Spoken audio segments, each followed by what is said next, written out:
Buenas noches, Amílcar, ¿cómo estás? Muy buena noche, doctor. Encantado de estar con ustedes. Ahorita mis alumnos estábamos en otra conferencia. Nos hemos pasado casi desde las 7 de la noche viajando de conferencia en conferencia y se van a agregar todos aquí enseguida. Muchas gracias. Gracias, ya están aquí, ya veo varios de los alumnos. Muchas gracias. Pues miren, esta charla, le agradezco a Amílcar, que lo conozco de hace mucho tiempo. Esta charla en especial tiene particularidades importantes y para armar esta charla me dio muchos dolores de cabeza. Le decía yo a Amílcar, porque traté de buscar algo que yo pueda presentarles, porque si me preguntaran si yo he manejado allá en Cusco algún paciente, yo no he estado al frente de los pacientes. He visto cómo los manejan ustedes.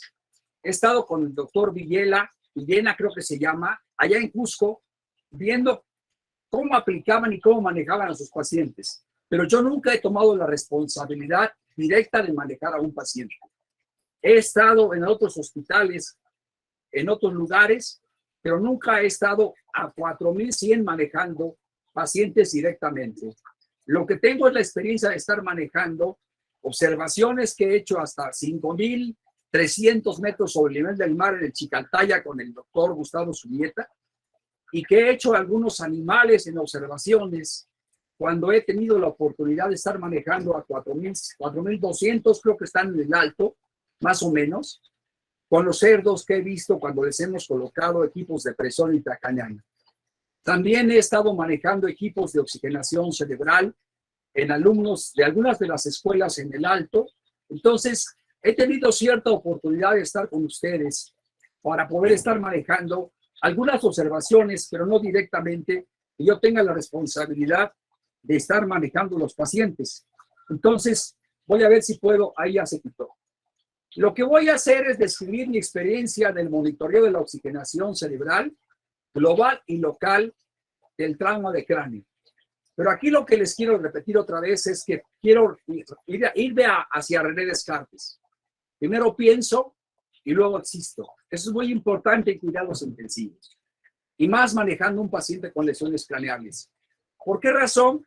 Porque estas cifras de oxigenación cerebral, de altura, así las voy a asimilar una a la otra, tienen que ser bien definidas, bien precisas para ustedes que están a 4,000 o a más metros de los 3,000, como sería lo que están viendo. Es totalmente diferente estar manejando a un paciente con oxigenación global o local con trauma de cráneo por ciertas particularidades que les voy a comentar. Entonces, lo que voy a hacer va a ser analizar la información existente en América Latina que existe sobre la oxigenación cerebral. Para eso quiero decirles que hice una revisión, me fui a China, a Kirguistán, a Francia, a Italia, a Bolivia y Estados Unidos para consultar información con compañeros y con personas que conozco para poder sacar información, en especial en base al monitoreo de la oxigenación global, local, y unir todo eso hacia los conceptos que ustedes manejan como son manitol, sedación, relajación, manejo de la ventilación y corrección de los factores de lesión secundaria importantes. Mi objetivo principal de esta charla es motivar en ustedes la investigación sobre esta área y hacia allá voy porque tengo algunas ideas que presentarles. Entonces, sepan ustedes que cuando ustedes se encuentran a la hipoxia hipobárica, saben que se mueve mucho menor oxígeno desde el espacio aéreo a los pulmones. En la sangre arterial, baja provocación, la sangre arterial con oxígeno bajo provoca vasodilatación del cerebro. Pero aquí me podrían decir ustedes, es que nosotros estamos adaptados para vivir en esa situación en especial y no tendríamos tanto riesgo si usted nos llega a calificar con criterios que son diferentes a los de la altura contra los del nivel del mar. Ese proceso de adaptación, en teoría, nos tendría que proteger. Y ese mecanismo de vasodilatación que aquí estoy señalando no es tan marcado como lo llaman muchos de los autores y el flujo no se presenta tan alterado. Pero eso es lo que se presenta habitualmente en las publicaciones. Me fui a investigar ¿De dónde, a qué altura se hicieron estas publicaciones? Bo Ciesgo es una persona que estuvo en Hawái trabajando, ¿sí?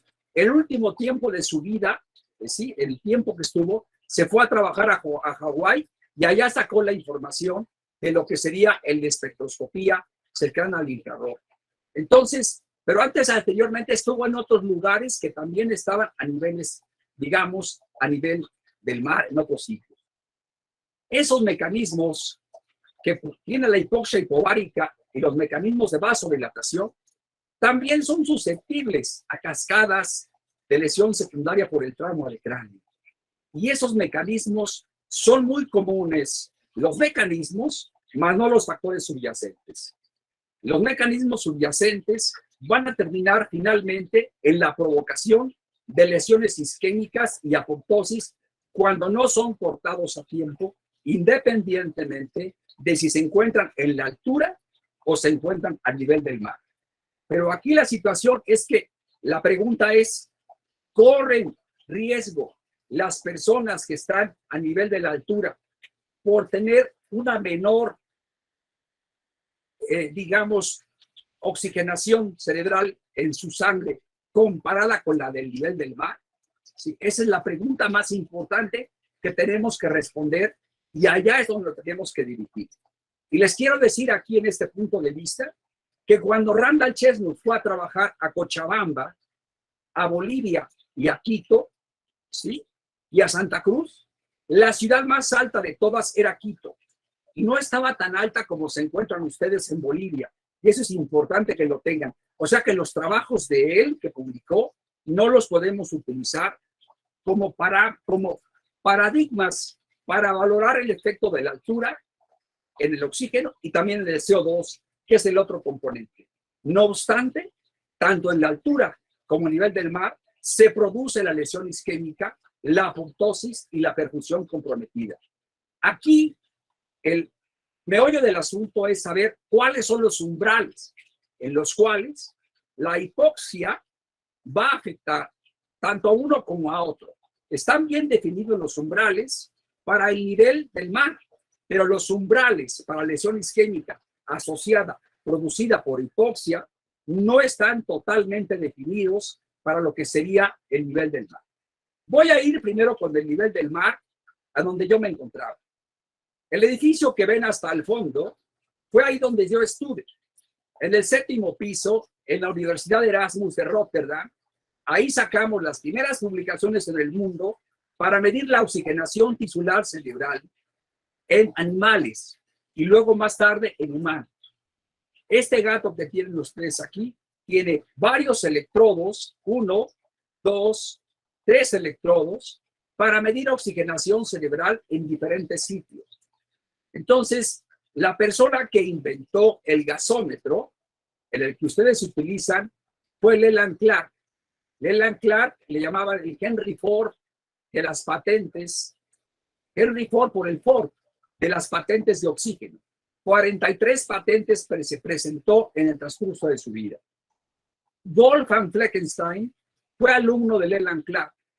Fleckenstein, yo lo conocí en 1998, viajaba de Kiel, de Alemania, todo sudado, llegaba a hacer los experimentos en el 7º piso.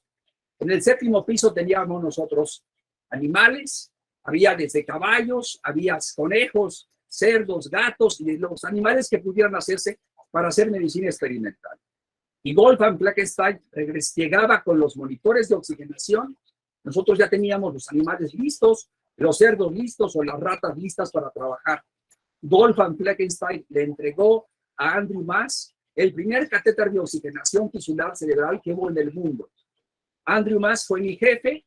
Yo llegué allá por situaciones del destino, por lo que ustedes quieran, y gracias a él puedo presentarles la información. Yo me sentaba a discutir con Andrew Mas allá en Holanda. Es más, le hablé la semana pasada para decirle si él tenía datos sobre la oxigenación tisular, cerebral, yugular, vulvar, en la altura a más de 4.100 metros. Y me dijo, no sé, pregúntale a Randall Chestnut, o háblale a Washington, o pregúntale a Nino Stocchetti.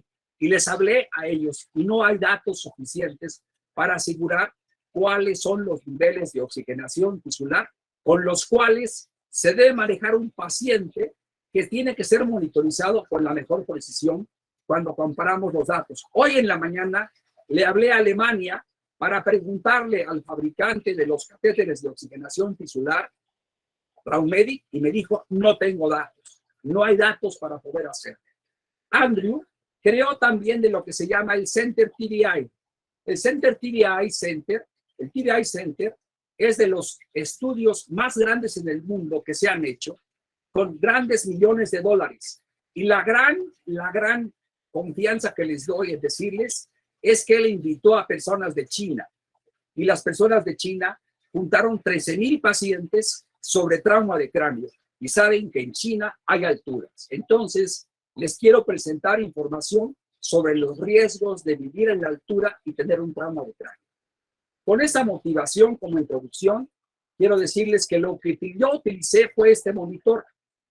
Y este monitor de oxigenación ya está siendo descontinuado.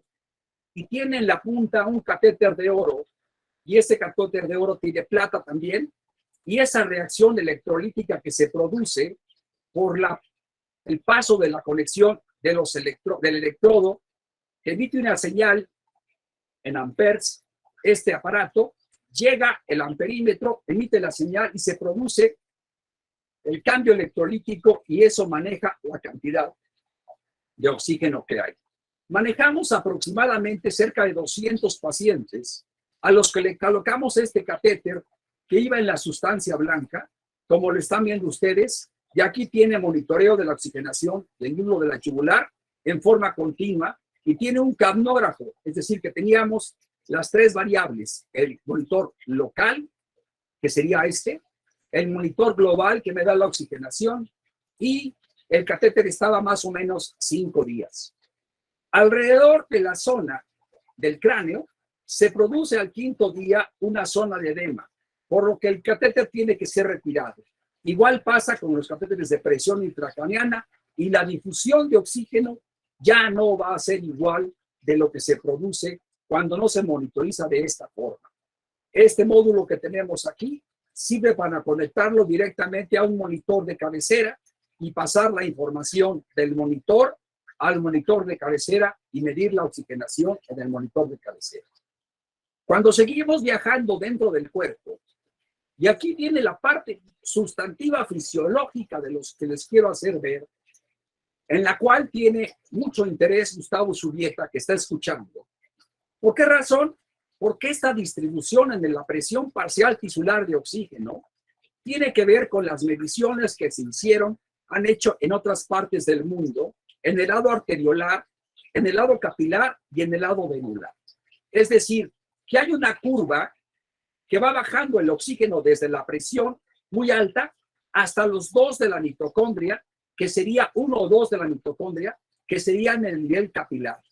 Esta porción arteriolar está amparada por una gran cantidad de estudios que nos dan el valor del oxígeno que hay en nivel en cada sitio, tanto arterial como capilar y como venular. Entonces, aquí se producen gradientes, pero lo más interesante es la siguiente información. Aquí está la P50 y la P50 tiene un valor muy importante para poder atribuir hacia dónde se va a ir la curva de disociación de la hemoglobina. ¿Por qué razón? Porque aquí hay una rodilla y esta rodilla tiene que ver directamente con el mecanismo de la inervación relativa. Y este mecanismo es el de la norepinefrina y la epinefrina. Cuando un cerebro pierde la autorregulación vascular cerebral, se está perdiendo esta rodilla. Y aquí es donde la rodilla tiene que ver notablemente con esta distribución en los gases que se van modificando.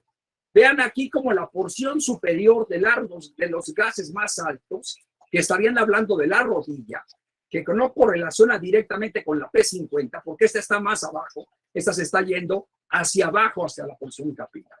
Entonces, para poder interpretar la rodilla exactamente desde el punto de vista de la oxigenación tisular cerebral, estaríamos hablando que es cuando se pierde la autorregulación vascular cerebral y ya no intervienen los mecanismos de inervación.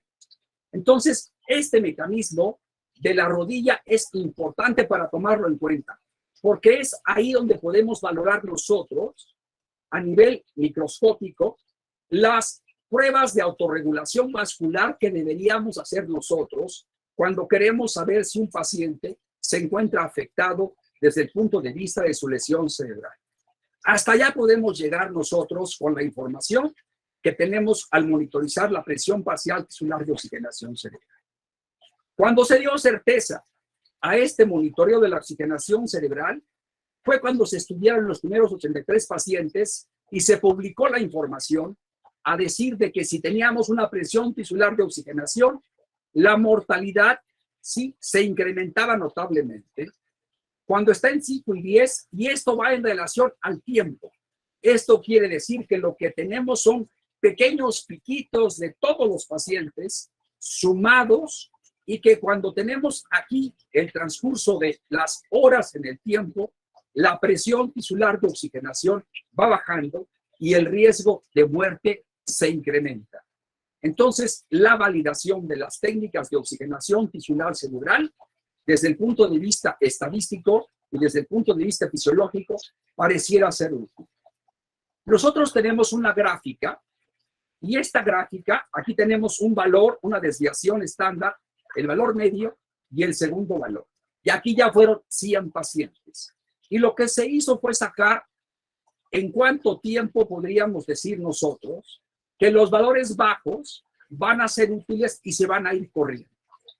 Al colocar el catéter de oxigenación tisular cerebral en las primeras horas, se provoca un daño, y este daño se produce por la agresión directa cuando colocamos el catéter y no tiene valor.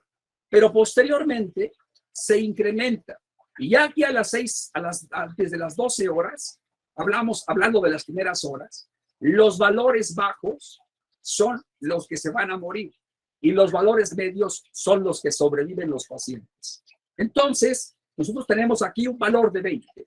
A este periodo inicial, y más el que el inicial, le estamos diciendo que son los momentos más críticos de un paciente en las primeras horas, donde tuvo que haber un traslado anterior para que estos periodos críticos no fueran tan bajos. El paciente que tiene hipoxia tisular previa, como a la que no reportó Randall Cheswood, cuando hizo sus primeros trabajos en Bolivia y en Ecuador, no están reportados sus valores críticos. Las primeras no sabemos qué pasó, pero sí sabemos que los valores críticos en América Latina se van corriendo hacia el extremo.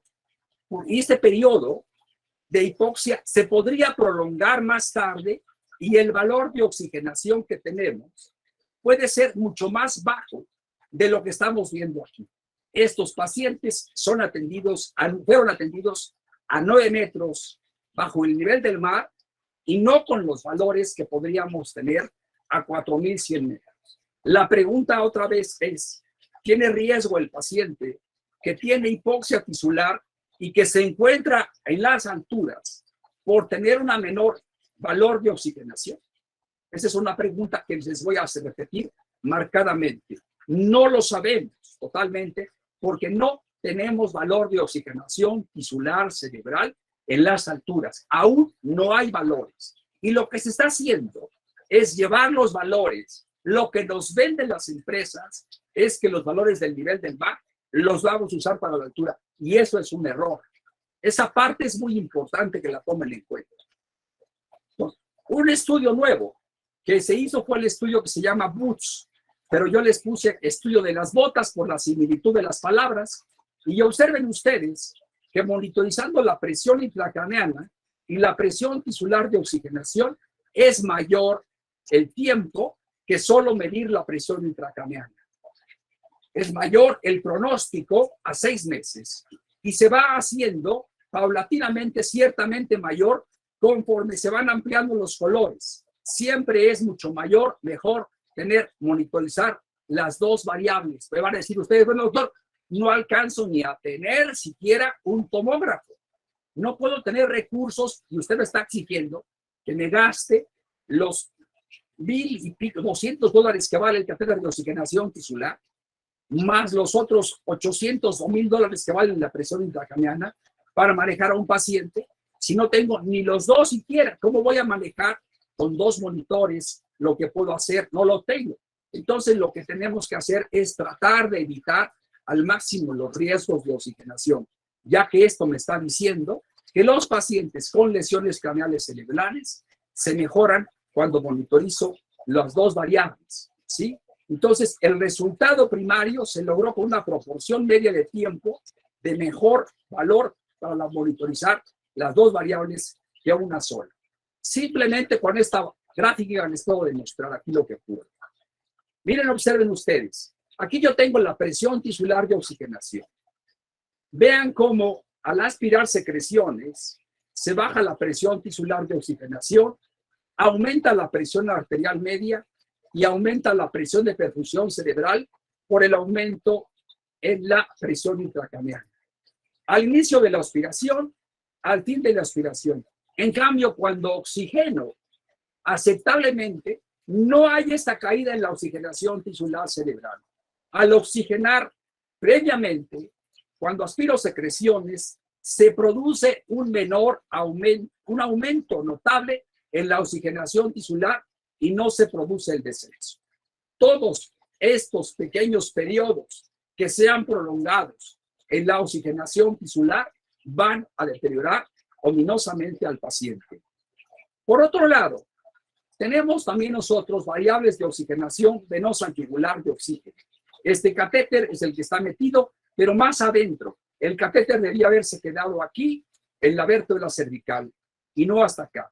Lo ideal sería tener un monitor de oxigenación continuo, constante, para estar midiendo periodos de oxigenación yugular que descendiera notablemente, como lo estamos observando. El catéter es el preset, y eso me está dando un catéter de 6 French. Lo que no hacemos es habitualmente poner un catéter continuo, pero hacemos un catéter intermitente. Este autor, Nino Stocchetti, sacó la información de que los pacientes tenían saturación venosa yugular menor a 65, solo el 4.6% de los pacientes, y que era mucho mayor la oxigenación en valores medios. No obstante, aún así, con estas variables hubo mayor muerte cuando había una mayor diferencia arteriovenosa de oxígeno, que es otro parámetro que también teníamos que medir para poder prevenir mayores problemas. Y que el pronóstico de los pacientes era importantemente relacionado con la oxigenación yugular, con mediciones continuas, pero también se puede hacer con mediciones intermitentes. Aquí me quiero hacer un paréntesis pequeño. Estuve leyendo la información de Bolivia del doctor José Antonio Virués, que me sirve de base para poder tomar y hacer estas observaciones. Cuando hacemos un monitoreo de la oxigenación en forma continua, observen ustedes que de 2.779 muestras de 450 pacientes en 5 días, la mayor parte de las muestras estuvieron en valores normales de oxigenación, muy pocas estuvieron altas y muy pocas en valores bajos. Es decir, que estamos manteniendo la oxigenación yugular en forma aceptable. Pero lo triste de esto es que no hay una clara correlación entre el flujo sanguíneo cerebral y la saturación venosa yugular. El flujo puede estar alto o puede estar bajo. Entonces, decir que voy a inferir mucha información, pareciera ser que puede ser poco lo que puedo hacer y que hay valores en hiperemia. Vean aquí el número de valores en hiperemia y vean el número de valores en el lado rango bajo. La mayor parte se encuentran en valores. Esta información es de la doctora Claudia Robertson, ¿sí? En donde ya juntó una gran muestra de pacientes y pues como una oportunidad a trabajar en Bolivia, habría que implementar la toma de muestras para poder saber lo que está pasando. Entonces, aquí tenemos las relaciones del flujo y es cierto que cuando hay múltiples episodios se incrementa más la saturación y esto me va a aumentar la mortalidad en los pacientes. Cuando se correlaciona la oxigenación tisular cerebral, sí, en el cuadro A, con la presión tisular de oxigenación, lo que está ocurriendo directamente es que el valor de la saturación venosa yugular, que está en 50, apenas está en 13 milímetros de mercurio. Es decir, que un valor de oxigenación de 60, que podría de ser el mejor, estaríamos hablando de 15 milímetros de mercurio de oxigenación cerebral. Entonces, lo que debemos suponer nosotros es que haríamos en el nivel de la altitud.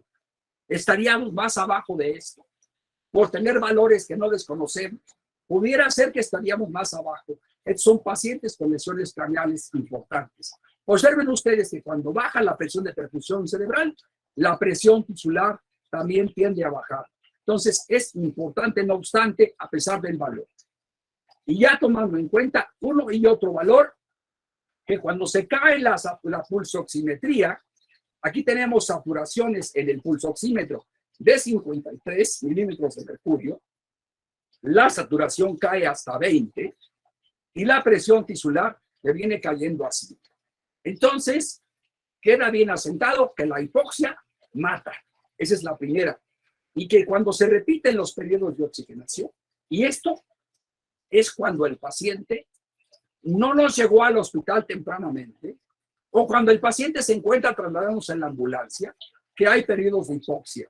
Estos pacientes fueron monitorizados cuando ya estaban intubados, no cuando tenían FiO2 al 21%. Pero es evidente que lo que está pasando aquí me está hablando que las tres variables son importantes de tomar en cuenta. También los cuidados de enfermería son importantes para medir una u otra de las variables. Aquí lo que estoy viendo es que la saturación del bulbo de la yugular se cae, pero esta saturación se cayó porque la enfermera bañó al paciente. Entonces, el monitoreo de la oxigenación del bulbo de la yugular debiera ser en forma continua, importantemente, porque va a haber muchos artefactos que no vamos a poder interpretar, al cual le vamos a atribuir la información. Ahora, cuando el paciente se traslada, pues no hay problemas, porque aquí está en 20, pero la presión de perfusión cerebral no bajó aquí, estaba en 60, pero sí hay muchos artefactos con lo que se respecta al monitoreo. Ahora vamos a ver alguna de la información que nos presenta el doctor José Antonio Viroes. Él midió la saturación en la pena pulmonar.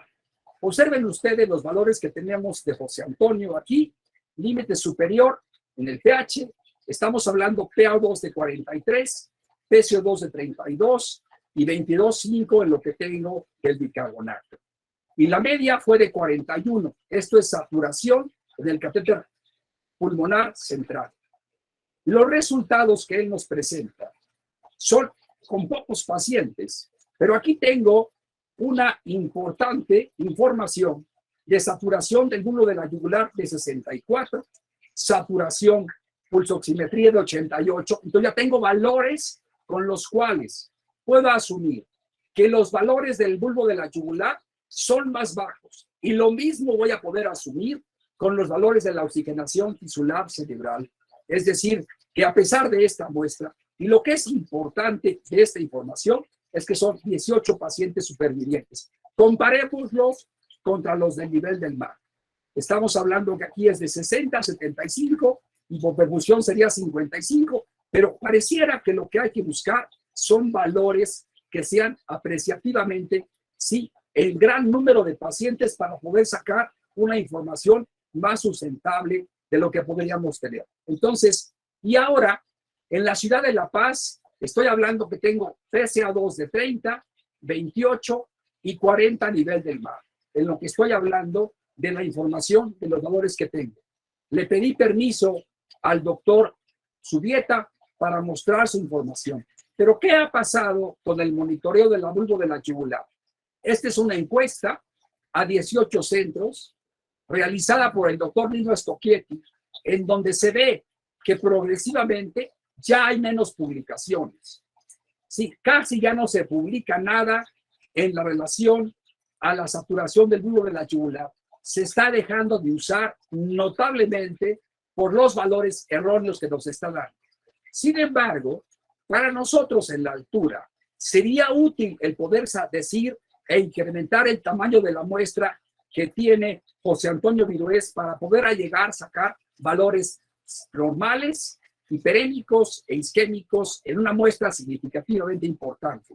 Nino Stocchetti le preguntó a las personas cómo utilizaban y de las 37 respondedores, 13 dijeron que tomaban muestras de sangre y que solo 2 hacían monitoreo de la fibra óptica y que otros usaban medidas alternativas que no podemos utilizar nosotros notablemente por el costo que podríamos utilizar a nivel de la altura que tenemos.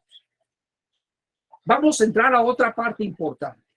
Esta gráfica que les muestro es lo que ocurre cuando la presión intracraneana aumenta notablemente. Y la única medida que puede bajar rápidamente la presión intracraneana es la hiperventilación. A la hora en que la enfermera observó que la presión intracraneana iba notablemente alta, ¿sí? Lo que hizo fue tomar el AMBU, desconectar al paciente del ventilador y aumentar la frecuencia respiratoria del ventilador y llegó hasta 40 respiraciones por minuto con el AMBU. En ese momento descendió la presión intracraneana abruptamente hasta valores normales. Y estamos hablando de las 6:30 a las 6:45, la presión intracraneana volvió nuevamente a subir. ¿Por qué en esta variable? Pues porque este paciente se encuentra ya en la etapa final de su vida. El último mecanismo que se pierde en la capacidad de autorregulación vascular cerebral es el del CO2. Pero ese mecanismo, aunque es el último, ese mecanismo es el todavía menos estudiado para la relación con el trauma de cráneo que nosotros vamos a estudiar más adelante. Es decir, que la reactividad al CO2 es un mecanismo que debiéramos nosotros estudiar en lo que viene adelante con los pacientes. Esta cascada de la caída de la oxigenación, sabemos que siempre tiene que ir en relación con el nivel de CO2 que estamos manejando, porque si no vamos a deprivar a la mitocondria. La pregunta sería, ¿cuáles serían los valores reales y adecuados para una situación real de presión tisular de oxigenación, saturación del bulbo de la yugular o del MILS en condiciones de altitud mayores a 4000? La pregunta sería, ¿podremos ajustar y usar los valores del nivel del mar? No, no es conveniente usar esos valores, porque son valores diferentes. En esta publicación del doctor Subieta, en donde dice, arriba del 90% de los pacientes tuvieron una PaCO2 menor a 40 TORS, el promedio a 3.510 fue de 29.4. Entonces, este valor no es igual que el que tenemos a nivel del mar. Esto implica que hay que estudiarlo para poder usarlo en la relación con el trauma de cráneo, pero habría que robarnos la información del nivel del mar para poder saber qué está pasando con nuestros pacientes. En esta publicación que les voy a mostrar del doctor Virués, lo más interesante, aquí fueron 72 pacientes, es que los pacientes que sobrevivieron al ingreso al hospital tenían 22 de CO2. Entonces, ¿dónde está el problema de poder utilizar y bajar tanto el CO2 para saber cómo están los pacientes? Esto contrasta con la información que nos da el doctor Subieta, en donde el valor medio, él utilizó pacientes hospitalizados y no hospitalizados en su publicación. Pero aquí lo interesante de José Antonio es que nos da que los valores que tuvieron el nivel más alto de CO2 fue de 30 y fueron los que fallecieron. En cambio, 61 supervivientes tenían un 22. La pregunta es, ¿dónde se encuentra el nivel útil para poder hiperventilar a nuestros pacientes o evitar periodos de disoxia o de hipoxia secundarios a hipoxia hipocárdica? Tampoco. Lo que hicimos nosotros a nivel del mar fue medir la reactividad al CO2. Sabemos que la reactividad al CO2 es un mecanismo de adaptación, es un mecanismo que tiene el sistema nervioso central para hacer variaciones en la vasodilatación o en la vasoconstricción. Que cada milímetro de CO2 se roba 4 mililitros de flujo sanguíneo cerebral. Esto es lo que pasa. Es decir, que si bajamos el CO2, notablemente, vamos a, en cierto modo, a producir isquemia en algún rango. No sabemos cuánto, pero lo que hacemos a nivel del mar es evitar bajar por abajo de 25 milímetros de mercurio. Entonces, ¿quién es altamente reactivo? Sería la pregunta. ¿Cuál de los pacientes tiene más riesgo? ¿El que tuvo un trauma de cráneo severo? ¿El que tuvo un trauma de cráneo severo y que lo hiperventilé demasiado cuando llegó el paciente con el AMBU al servicio de urgencias o que no traía AMBU? ¿O como el paciente que le llevó a José Antonio Virués que traía 22 milímetros de mercurio de CO2? ¿Cuál sería el método ideal para poder la reactividad del CO2? Lo que hicimos nosotros fue tratar de buscar cuál sería el método para poder estudiar la reactividad del CO2 y evitar bajar el flujo. Porque independientemente del nivel de CO2, hay otras variables que se encuentran del tono de los vasos. ¿Y por qué realizar un test de reactividad del CO2 previo al reclutamiento alveolar? ¿Cómo reclutan a nivel de las alturas cuando tienen un CO2 de 60 o de 60 y tantos o de 40, más de 40? Cuando tiene el alveolo colapsado, ¿cómo hacen el reclutamiento? ¿Cómo van vigilando a su paciente? El objetivo, y más cuando tiene lesión cerebral el paciente, había que buscar la posible asociación de la hiperemia con las ondas plató que se producen durante el reclutamiento y con la mayor fase de presión intracraneana que a veces se produce en el reclutamiento alveolar. Había que valorar la reserva hemodinámica cerebral y lo que hicimos nosotros fue proponer un protocolo. Y ese protocolo consiste en colocar al paciente tranquilo, estable, no relajado, y aumentar el 20% del volumen minuto del ventilador en relación con el basal y tomar una gasometría antes y una gasometría después. Y oh, sorpresa, lo que nos fuimos a encontrar, que los pacientes, en realidad, la reactividad al CO2 no es en sí el mecanismo del CO2 el que hace que baje el nivel del CO2, sino hay otras variables que desconocemos, que están involucradas y que esa reactividad la tenemos que medir.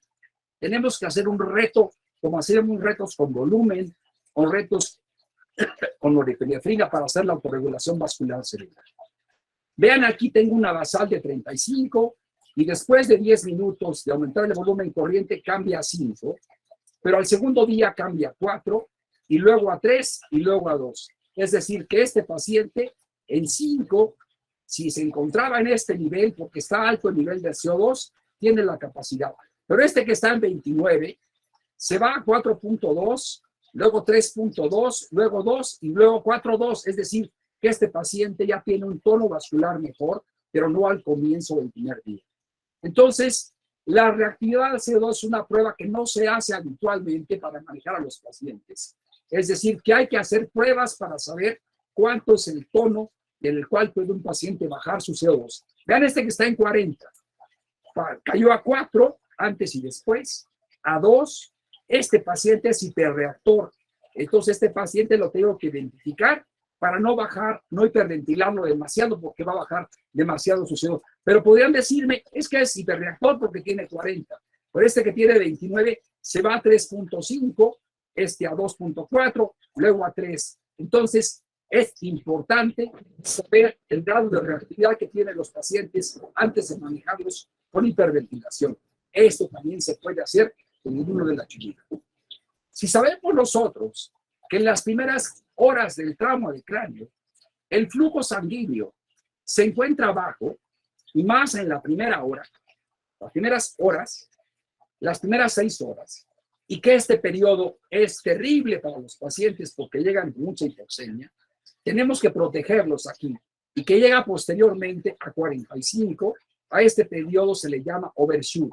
En este paciente es cuando el flujo se encuentra mejor, y aquí podrían funcionarlos la mayor parte de los fármacos para evitar incrementos en la presión intracraneal. Igual lo mismo se puede hacer por Doppler transcranial. Lo vamos a encontrar bajo y lo vamos a encontrar por presión tisular de oxigenación, donde va a estar baja, y lo mismo se ofrece para la bulbo de la yugular. Primeras 24 horas de lesiones craneales y de muchas patologías son bajos en flujo. Ahí es la autorización, ahí es donde tenemos que corregir la mayor parte de las actividades que vamos a hacer. Entonces, hagamos un repaso hasta aquí. Tenemos varios sistemas de monitoreo para prevenir la isquemia. tenemos que interpretarlos en base a la fisiología. Si no tenemos esas herramientas, pensemos que el daño que causamos pudo haber sido prevenible. Lo intrigante es el nivel del CO2 y la hipoxemia y la hipoxia que debemos conocer para poder ajustar nuestros umbrales de tratamiento de los pacientes. No contamos con umbrales acertados, aceptados, ni mucho menos con estudios de reactividad al CO2 de lo que puede tener un paciente. Ahora vayamos más adelante para ver qué pasa con una persona que está climatizada, que sería diferente a lo que tenemos nosotros.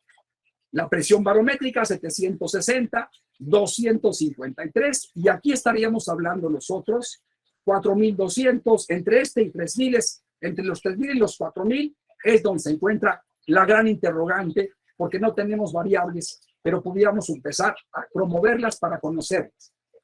Ahora nos damos a lo que es más interesante.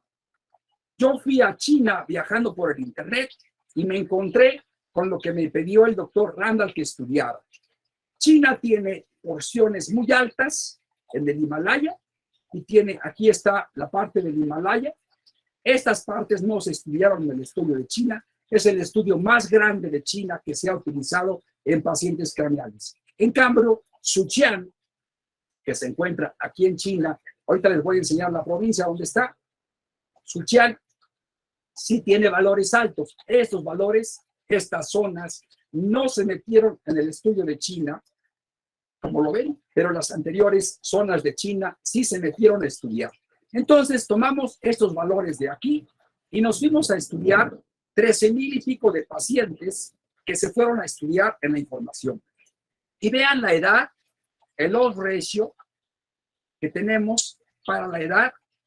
Los hombres somos más malignos, más fáciles para padecer el trauma de cráneo. Cuando la severidad es mayor, los pacientes se internan y tienen más riesgo de morir. Cuando los cambios pupilares también son más importantes, tienen cierto riesgo de morir. Y cuando la presión arterial sistólica se encuentra disminuida y cuando la desviación de la línea media también se encuentra desviada a más de 5 milímetros. Pero lo más interesante de esto es que cuando la altitud, sí, a más de 1,000 metros, el riesgo de morir con trauma de cráneo se va de 3 y el odds ratio alcanza a llegar, y vean que son cortitos. El valor de Z son 2 cortitos. Es decir, que tener un trauma de cráneo en la altura tiene gran proporción y gran riesgo de fallecer. Es el único estudio que encontré para poder decir que tener un trauma de cráneo en la altura da problemas, que hay mayor riesgo para padecer lesiones craneales en la altura. Y no podemos, cuando le pregunté al autor de este trabajo, le escribí al autor, al doctor Gao, y me dijo, no tengo valores de oxigenación tisular, no monitorizo el oxígeno, no lo puedo hacer. Pero lo que sí es importante es que el hecho de tener una lesión craneal en la altura favorece el riesgo de morir. Ahora, tengo aquí hipoxia e hipotensión, que siguen siendo los factores principales, y reflejos populares. Analicemos esta tabla con mayor beneficio. Vean el riesgo de morir con mucho más elevado cuando hay un trauma de cráneo comparada contra niveles más bajos. Entonces, la probabilidad logarítmica de mortalidad comparada con la mortalidad promedio, usando las variaciones en China, el análisis fue ajustado por las características y los resultados. Y lo más interesante de esto es que yo esperaba que China tuviera gran cantidad de monitoreo de la presión intracraniana. Y no, no es así. Es muy parecido a lo que tenemos nosotros en América Latina. La mayoría de los pacientes ingresados en la UCI con trauma de cráneo no recibieron monitoreo de presión intracraniana. Esta muestra fue de 13,000 pacientes, 13,300 pacientes, y solamente en el 10% se monitorizó la presión intracraniana.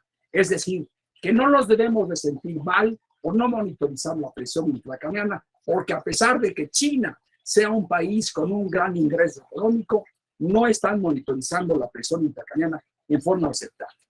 Lo que sí hemos hecho nosotros en observaciones es estar a 5,000 y pico, y es el doctor Bernés, este es Bancatech, está con un monitor de BIS para estar midiendo y poder acelerar su frecuencia respiratoria y ver cuándo enlentecía las ondas. Lo que sí es importante, y también aquí me fui de espaldas, cuando vi el valor predictivo de la espectroscopía cercana al infrarrojo. Entonces pareciera que nos están dando ya un camino de lo que podríamos monitorizar. Aquí lo que tenemos es que el NIRS monitoriza la oxigenación tisular, la oxi y la desoxihemoglobina. Cuando pregunté a esta autora en el valor predictivo que tenía, no me contestó, no me quiso contestar, y fui a investigar su altura, y lo más curioso es que Lituania está a 4 metros sobre el nivel del mar. Este hospital no me serviría para tener estos valores que me dan aquí de 70 en el NIRS. Tendría que buscar un valor. Y quien tiene valores muy importantes de esta información es el doctor Bernés, que más adelante vamos a estudiar. Entonces, aquí estamos viendo que lo que es útil de este estudio, aunque no el nivel sobre el nivel del mar, es que el valor predictivo de monitorizar el izquierdo sobre el derecho va bien en relación con el pronóstico.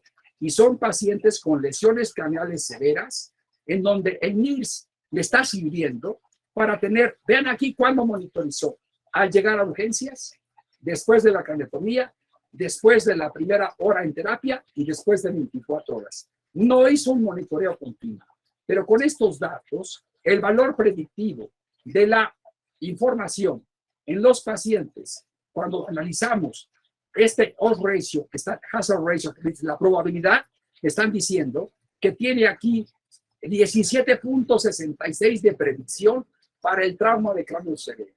Esto podría decir, aquí la pregunta es, ¿qué deberíamos equipar a nuestras ambulancias en la altura con monitor de NIRS? ¿Qué deberíamos ir a las escuelas a enseñarles a usar el monitor de NIRS? Desde los niveles de escuela podríamos incluirnos a meternos a Lima o a Bolivia, a Oruro o a donde fuese posible a enseñar a utilizar el NIRS para tener variables predictivas que nos puedan servir. Cuando se quiso hacer la validación del bulbo de la yugular con el NIRS, aquí este protocolo no me gustó porque a mí jamás me gustaría que me pusieran una línea arterial y menos un catéter del bulbo de la yugular estando consciente. Y lo que hizo es que les dividió el bulbo de la yugular, el NIRS acá en la frente, la arteria y la pulsioximetría a 33 sujetos sanos y les pagó, les dio dinero porque se dedicaran a hacer las pruebas y la camografía. Y entonces lo que estamos viendo aquí es que bajó la presión tisular con las maniobras y vean, los pusieron a respirar también una mezcla de oxígeno al 12%. Y vean que cuando cae la oxigenación tisular, perdón, el bulbo de la yugular y la pulsioximetría, se viene abajo la oxigenación. Entonces estamos hablando aquí no disminuyeron el CO2, fue normocámbica. En cambio, con la hipoxia, inmediatamente el NIRS detecta lo que pasa al poner a los sujetos al 12% a respirar.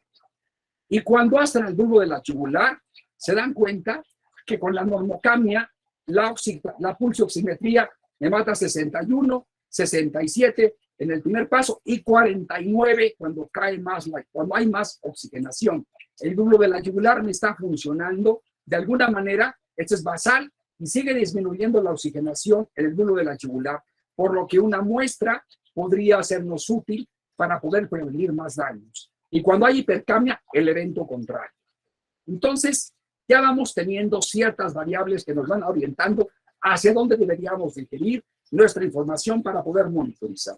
En la última tabla, vean ustedes con la hipoxia normocamia, hipoxia, cómo se baja inmediatamente cuando pasan más de 15 minutos y al contrario con la hipercamia.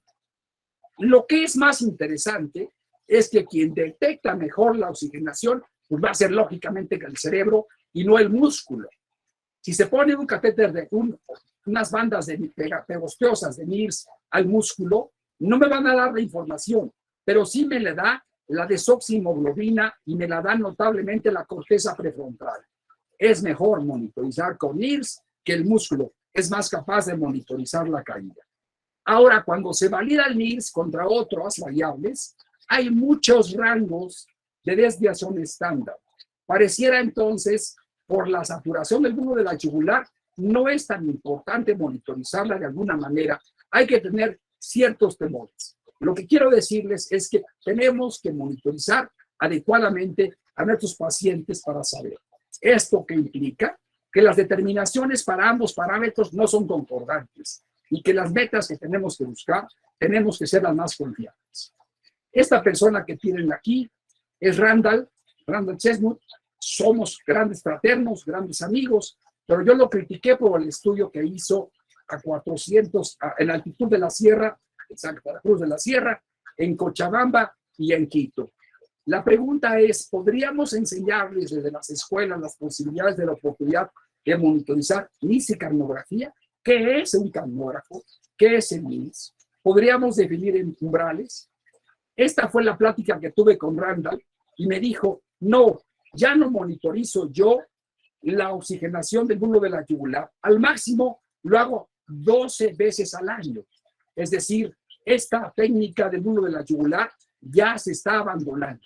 Pero para nosotros sería una idea de aproximar mejor los valores y poder tener datos precisos de lo que está pasando.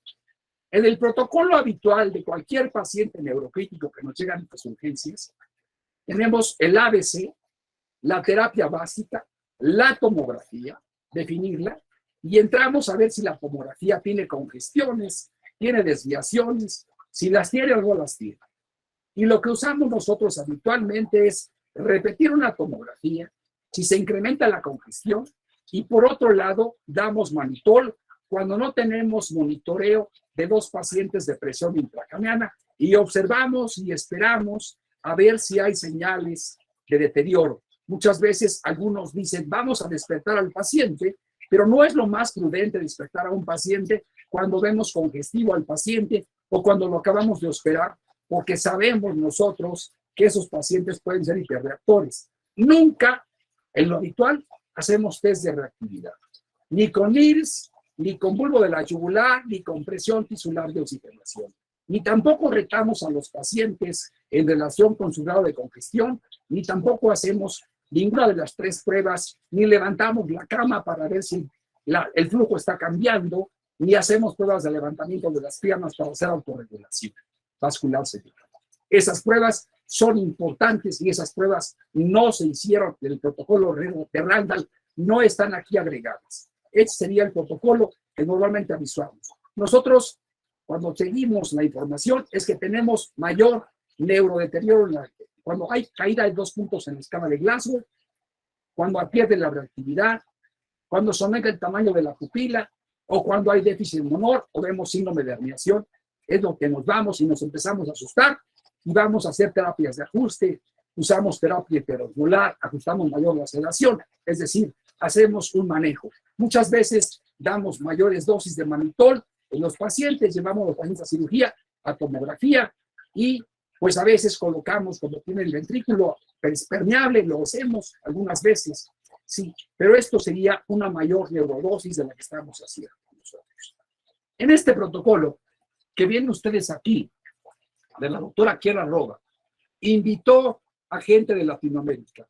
Pero si se dan cuenta aquí, en este mapa, solo hubo 3 hospitales de Ecuador. Uno de Perú, que fue en Lima, ¿sí? Fue en el Rebagliati la persona que participó, lo conocemos. 4 de Argentina y 2 hospitales de México que también los conozco, que son hospitales privados de lujo, en donde no hay mucha información. No creo que hayan dado todo el ser por recordar las cosas.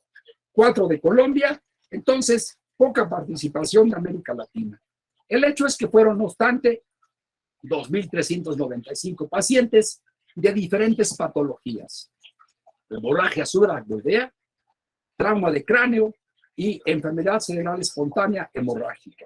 Aquí ya estamos hablando de gran cantidad de los pacientes neurocríticos que vemos nosotros habitualmente. Y vean ustedes cómo hay mucha variabilidad en el riesgo de monitorizar la presión intracraniana. Lo más interesante es que cuando comparé el protocolo de Chiara Roba de trauma de cráneo contra el protocolo que hicieron en porque lo hizo Randall Chestnut del Bestrial. Observen ustedes que aquí tenemos la relación en cuanto a la mayor cantidad de mannitol. Estos son sin monitoreo y con monitoreo de presión intracraneana. Y lo que estoy viendo aquí dice sin compresión y sin presión intracraneana, que se utilizó más mannitol cuando no hubo presión intracraneana. Y que se utilizó mayor solución sólida hipertónica sin monitoreo de presión intracraneana. Y ahora vayamos a comparar contra el protocolo de Chiara Rova la información. Entonces, veamos el primer día, que fue cuando monitorizó Chiara. Primer día, día 3 y día 7 en lo que se reportó. No peak versus peak. Y recuerden que este es un protocolo aleatorizado, el de arriba, y este es un protocolo observacional. Y vamos a ver lo que pasó con el mannitol. Dosis leve, dosis moderada. Y vean acá, cuando se monitoriza la presión intracraneana, se pone menos mannitol de lo que estamos hablando. Y aquí los criterios fueron Marshall 3, el de Chiara, Fisher modificado más de 3 y volumen hemorrágico más de 30. Aún así, se utilizó mucho menos mannitol cuando se monitoriza la presión intracraneana. Esta diferencia no es significativa para el día 7. En el primer día y en el primer día 3 es donde más vemos la efectuación. La mayor efectividad en el tratamiento, por lo tanto, en cuanto a lo que ustedes deben hacer, es en el primer día, en donde más se debe monitorizar a un paciente. Y cuando comparamos el protocolo de Randall contra el protocolo de Chiara, oh sorpresa, son completamente diferentes, con monitoreo y sin monitoreo de la presión intracraneana. Esta diferencia, pues ya les podrían decir, se debe a los estudios diseñados. Este es aleatorizado y este no. Sin embargo, las observaciones son muy importantes en lo que tenemos que hacer. Y ahora vamos a revisar, no podemos revisar todo, pero sí sedación, cabeza hacia arriba, sedación mínima, sedación moderada en el primer día. Y vean cómo los siguientes días ya incluso se empiezan a perder algunas variables, pero no en todas. Aquí tengo en el día 3, sedación, sigue todavía, cabeza hacia arriba, moderada sedación, aquí sigue, hipocapnia, pero esto es a nivel del mar. Aquí no tomaron en cuenta la altitud. Hay, como vimos en la gráfica anterior, que tenemos acá nosotros, que la mayor parte de los estudios fueron hechos en Europa.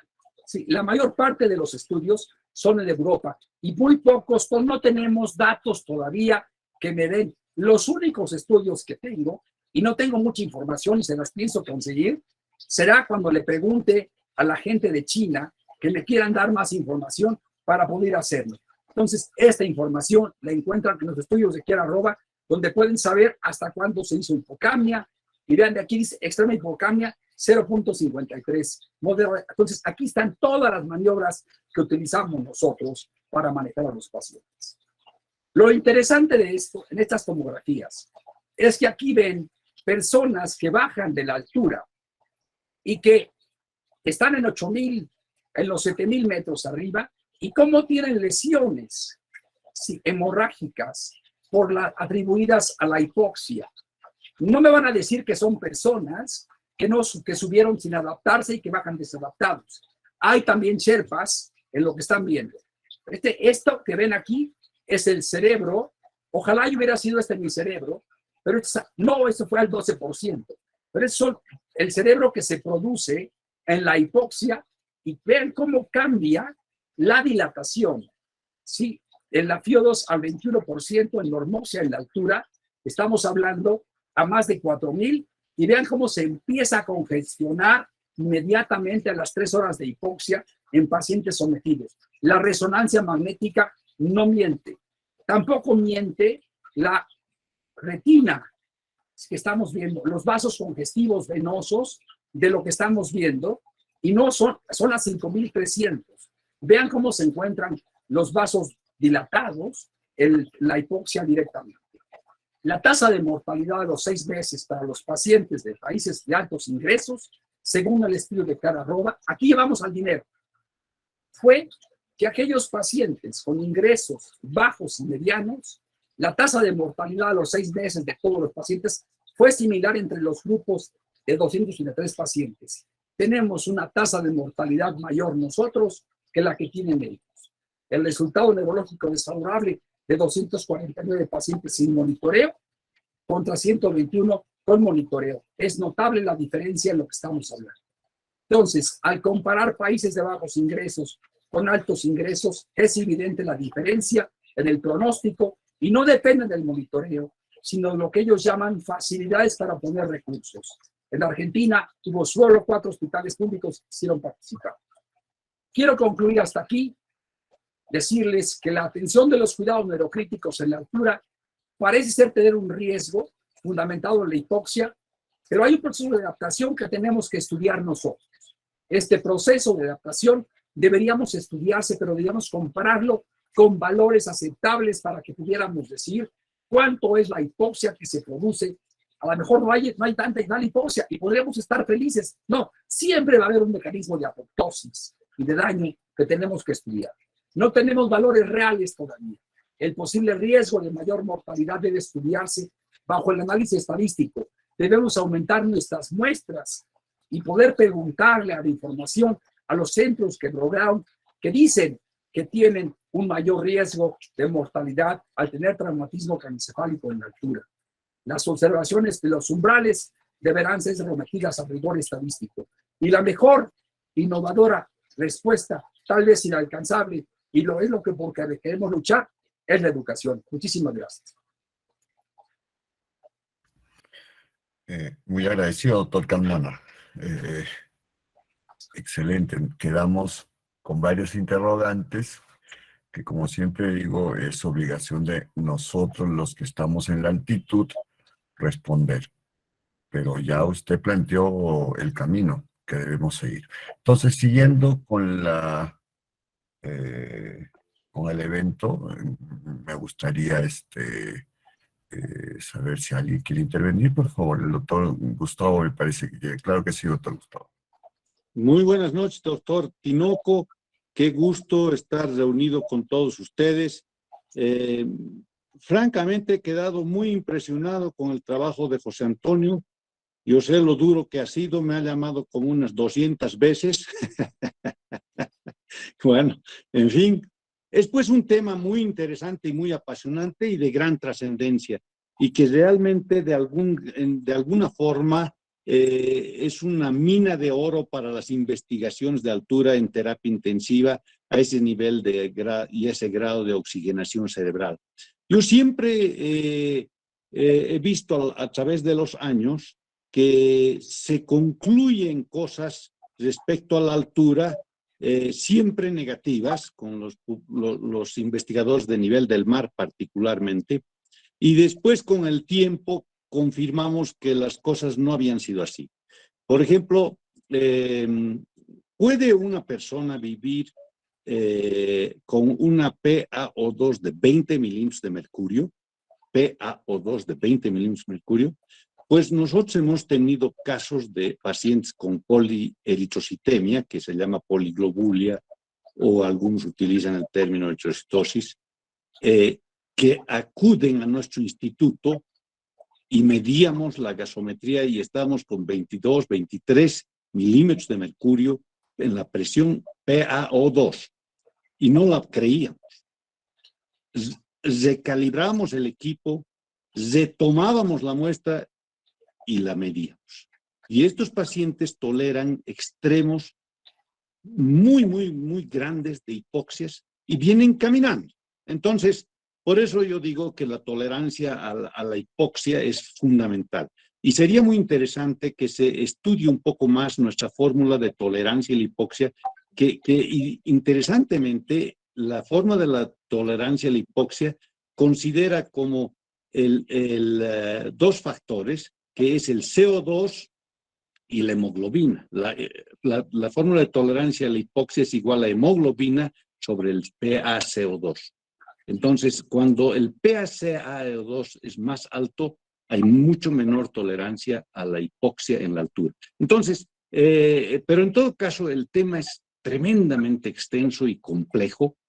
Y José Antonio me dijo, por favor, quisiera que me des algunas opiniones respecto a mi presentación. Y yo le quiero decir a José Antonio que se las voy a dar en el 8º simposio de hipoxia crónica que lo vamos a tener en octubre. Ahorita, no.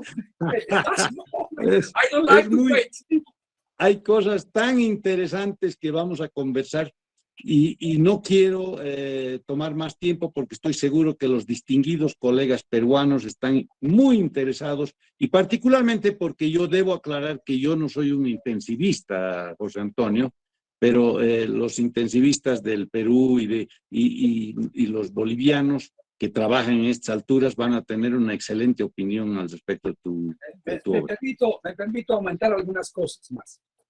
Hoy en la mañana hablé a Alemania con la persona de la fábrica y me han dicho, te vamos a dar los catéteres para que monitorices y saques el valor normal.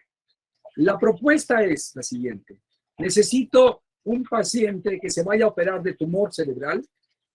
Yo voy a ir voy a estar en octubre 2 veces. Voy a Bolivia en 2 ocasiones. Tal vez 3, contigo, una vez más. Necesito un paciente con una lesión tumoral craneal para colocar el catéter de oxígeno en tejido sano. Al FIO2 al 21%, y de esa forma voy a sacar el valor normal de oxigenación cerebral en la altura 4100. En esa forma lo sacaron cuando se encontraban en Inglaterra, alguien más lo sacó. Y pondremos en los cerdos que vamos a hacer en la Universidad de Potosí catéteres a nivel del cerdo, yugular, vulvar, para saber en forma experimental. Y queremos llegar con los aparatos de NILS para agarrar a todo el salón y monitorizarles a diferentes edades. Cada alumno va a ir con su papá para medir en la altura cuánto es el valor de NILS, sacar valores normales. Hay alguien que ya lo hizo y fue en La Rinconada. Fue el doctor Samuel Bernés. Pero él no lo hizo en las condiciones en las que estamos haciendo nosotros. Es diferente el protocolo. Entonces, espero poder empezar a trabajar ahí. Muy interesante.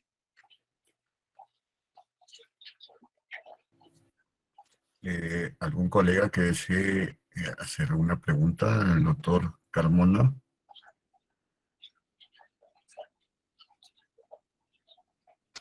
Como le mencionaba, doctor, la doctora Flores le hizo una pregunta en relación a lo que es el incremento de los pacientes con DCB hemorrágico en la altitud. No sé si tuviera alguna información. La doctora Flores Yalico trabaja en Huancavelica. ¿A qué altura están en Huancavelica? Huancavelica. Más o menos 4.000 metros, doctor. ¿Y cuál es la cantidad de pacientes que ingresan al hospital donde ella trabaja al año? Si estuviera la doctora Yalico Gema, no sé si pudiera darle los datos al doctor. Sí, doctor, buenas noches. Hola, buenas noches, Gema. Sí, bueno, este es un tema que con el colega de Arequipa estamos proyectándonos a hacer como un trabajo de investigación por el hecho de que tenemos bastante incidencia de pacientes con SB hemorrágico en los lugares que trabajamos en áreas críticas, especialmente, por ejemplo, si es en un mes, se presentan más o menos 5 casos. Ok, ahí van las preguntas.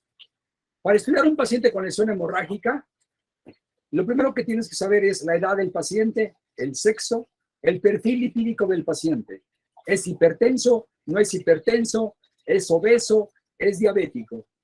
Esas son las variables que más influyen para la presencia de rupturas o de los aneurismas que están presentes. ¿Qué me puedes decir al respecto de eso? Bueno, en cuanto a lo que es las comorbilidades, hipertensión arterial, diabetes, hay poca cantidad de presencia de pacientes con diabetes. Hipertensos sí hay. En lo que es en la edad, son preferentemente mayores de 50 años. En el sexo, no hay mucha diferencia entre ambos. Y como le digo, más comorbilidad no es más que todo, son pacientes netos de altura. Ok, de acuerdo. Si yo comparo eso contra lo que tú me dices, contra lo que yo tengo en México la prevalencia es mayor de diabetes que lo que tienen ustedes. Estamos en la misma relación con la obesidad y con hipertensión y con hipercolesterolemia. Esos 3 factores son los más importantes. Tendríamos que saber quitar esos factores o hacer una relación a riesgo a largo plazo para poder observar si la altura tiene una gran... En México también existe una gran cantidad de pacientes que tienen lesiones por hemorragia, subaracnoidea y no hemorragia cerebral espontánea. El número 1 es enfermedad vascular cerebral oclusiva. Es el número 1. Y eso es en Nicaragua, es en Costa Rica, es en República Dominicana y en Ecuador, según lo que me platican mis alumnos. Ese es el valor alto. Ahora, habría que saber exactamente, comparativamente, lo que tú tienes. Yo no puedo darte los datos si la altura influye en que se produzcan mayores accidentes. Tendríamos que hacer un estudio epidemiológico y me imagino que debieras consultar las bases de tus pacientes, de tus estudios, lo que hay en tu país, para poder sacar qué tanto, quitar esos factores prevalentes o confusos o oscuros para saber si la altura te va a influir. Una muestra que me presentó una hija del doctor Subieta, la doctora Natalia Subieta, me presentaba que había muchos pacientes con enfermedad vascular cerebral oclusiva, que es diferente. Aquí tengo las dudas en relación a lo que podría decirse si es cierto o no es tan cierto eso. No puedo contestarte, no puedo darte la respuesta real, pero habría que hacer el estudio desde el punto de vista epidemiológico. Tendrías que ir atrás de tu unidad de terapia intensiva. No puedes hacerlo tú solo con lo que te llega. Tienes que ir a quitar todos los factores prevalentes que tienes para poder saber si es cierto que la altura es el factor habitual. Yo podría decirte que si el paciente vive en altura, el paciente de altura vive más que el que vive abajo, que tiene más longevidad. Es un estudio de Gustavo Subieta. Entonces, podríamos decir que empezar a buscar, es difícil llegar a buscar por qué razón en lo que te llega a terapia intensiva. Tienes que abarcar hacia otros niveles, hacia abajo. No puedo darte la respuesta que tú quisieras. Eso es lo que te sugiero hacer. Yo ahí podría agregar una variable más relacionada a la altitud, doctor, que es los valores de hemoglobina. También sería bueno valorar si estos pacientes que están presentando DCB hemorrágico, cuáles son sus valores de hemoglobina que tiene relación con la altitud, ¿no? Sí, es verdad lo que dice la doctora Flores. En la altitud hay una gran cantidad de pacientes con DCB hemorrágico. No sé si hay alguna otra pregunta, alguna otra observación, colaboración de parte de los asistentes en relación a este tema, que lo que nos ha dejado es el camino a seguir, creo. La conclusión es que nos faltan datos todavía, nos faltan datos, ¿no? Lo de China a veces no es tan extrapolable por la diferente mestizaje, el diferente tiempo de adaptación, pero es lo único que tenemos hasta ahora. Pero es el punto de partida. Entonces, en ese aspecto, doctor Carmona, como le mencionaba, nosotros acá en Huancayo hemos incrementado nuestro número de pacientes neurocríticos, pero con el resto del país, me parece, no tenemos un monitoreo de presión intracraneana, ¿no? Y lo hacemos a través indirecto. Entonces, estamos en busca de mejorar eso. Entonces, tenemos bastante que estudiar. No sé si hay alguien, doctor, alguien que quiera participar, por favor. Yo quiero decirle algo más. Lamento no poder darles conclusiones, pero es que no hay publicación. No hay información real de lo que pude investigar. No tenemos muchos datos todavía, pero lo que sí sé es que hay que buscar evitar el riesgo de hipoxia. Eso es importante. No tengo valores umbrales con lo cual manejar a sus pacientes. Nosotros acá dentro de los asistentes, bueno, pues está nuestro gran amigo Adrián Ávila de La Paz, Bolivia. No sé si él tuviera alguna inquietud o alguna colaboración. No sé si me escuchas, Adrián.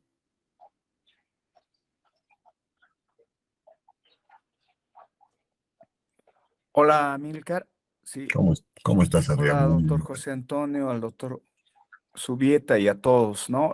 Pues yo soy intensivista, igual que Antonio Virués, hemos trabajado a más de 4.150 metros sobre el nivel del mar.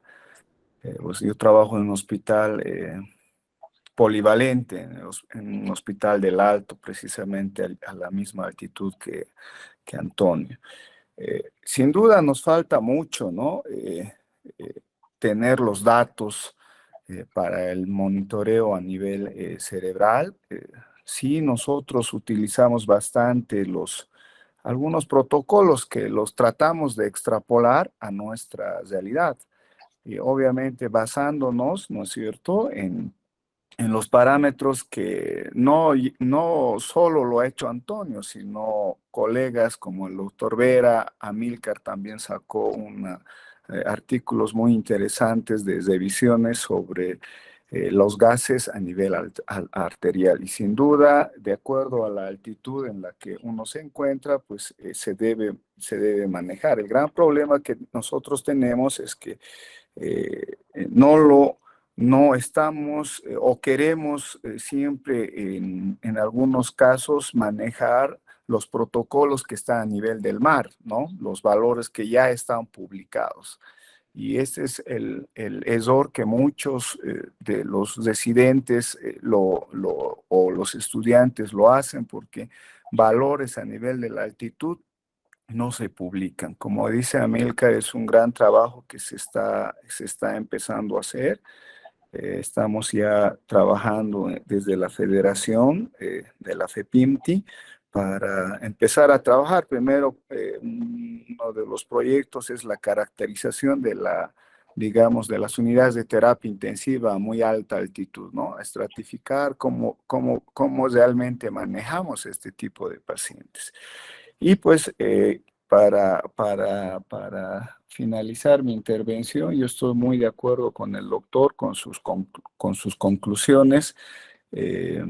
Aparentaríamos tener una tolerancia realmente a la hipoxia, manejar una presión parcial de oxígeno entre 58 y 60. Lamentablemente no manejamos presión intracraneana en Bolivia. Nuevamente hemos hecho el análisis del antes y después del estudio de Randall Chestnut, ¿no? Pero que él lo había hecho, como muy bien lo había mencionado, en departamentos que no están a muy alta altitud. Sí se han involucrado solo del Hospital Obrero, que está a 3.600 metros sobre el nivel del mar, ¿no? Los otros son departamentos que no superan los 2.000 metros sobre el nivel del mar.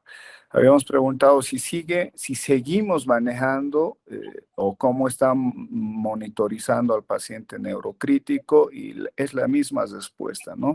No contamos con muchos recursos, no tenemos catéteres de PIC.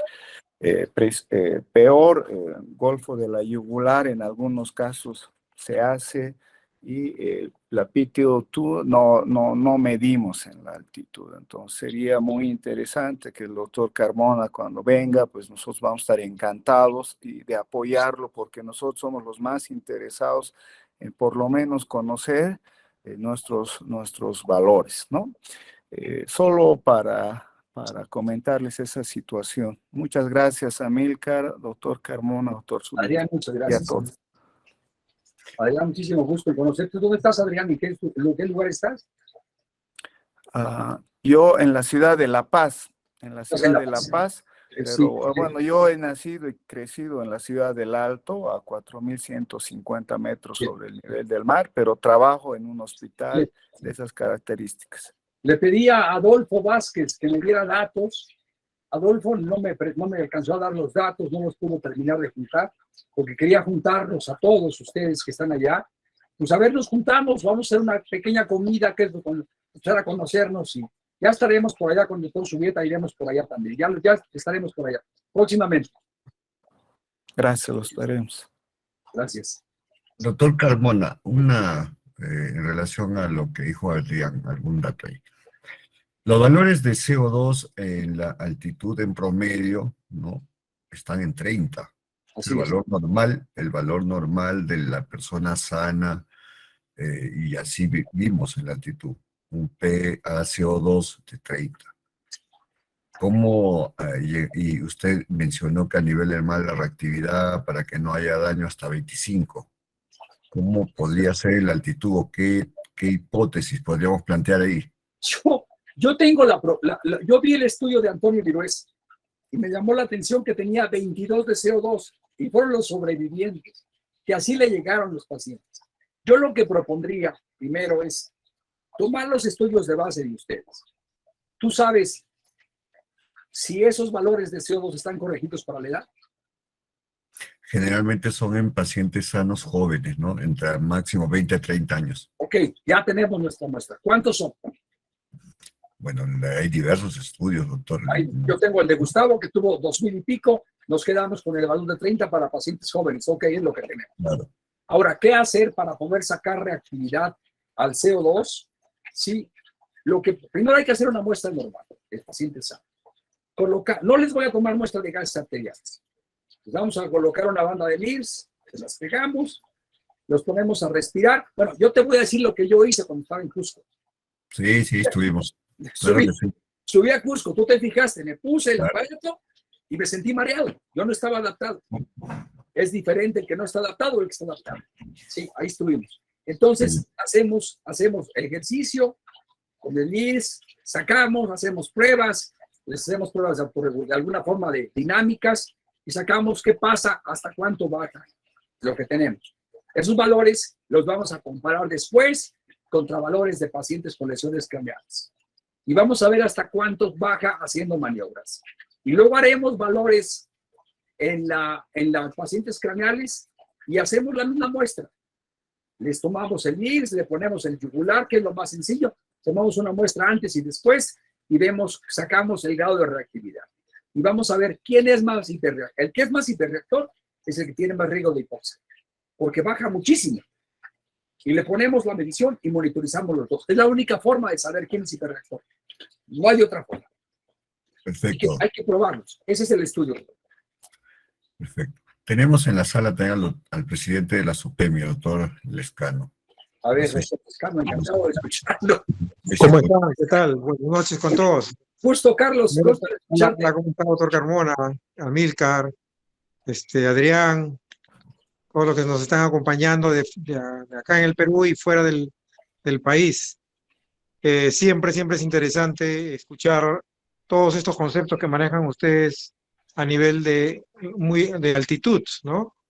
Y yo me ponía a pensar en lo que estaba mencionando ahora el profesor Carmona con respecto a sus maniobras de hacer variar el CO2 para ver la reactividad cerebral, cuando lo hacen a nivel del mar o cuando lo hacen a nivel de altitud, siempre recordar que el pH sanguíneo es casi similar, tanto en altitud como en el mar. Entonces, probablemente cuando movilicemos ese CO2, tanto en altitud como a nivel del mar, una de las variables que también deberíamos evaluar, si es que tenemos esa herramienta a la mano, que es la gasometría, es cómo esto afecta el pH, ¿no?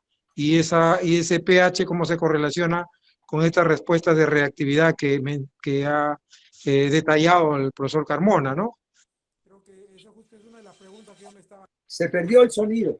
Sí, es una de las preguntas que yo me estaba haciendo con respecto a qué variable voy a utilizar cuando manipule hemodinamia, cuando manipule... Se fue. No, discúlpenme un ratito, un momentito, voy a...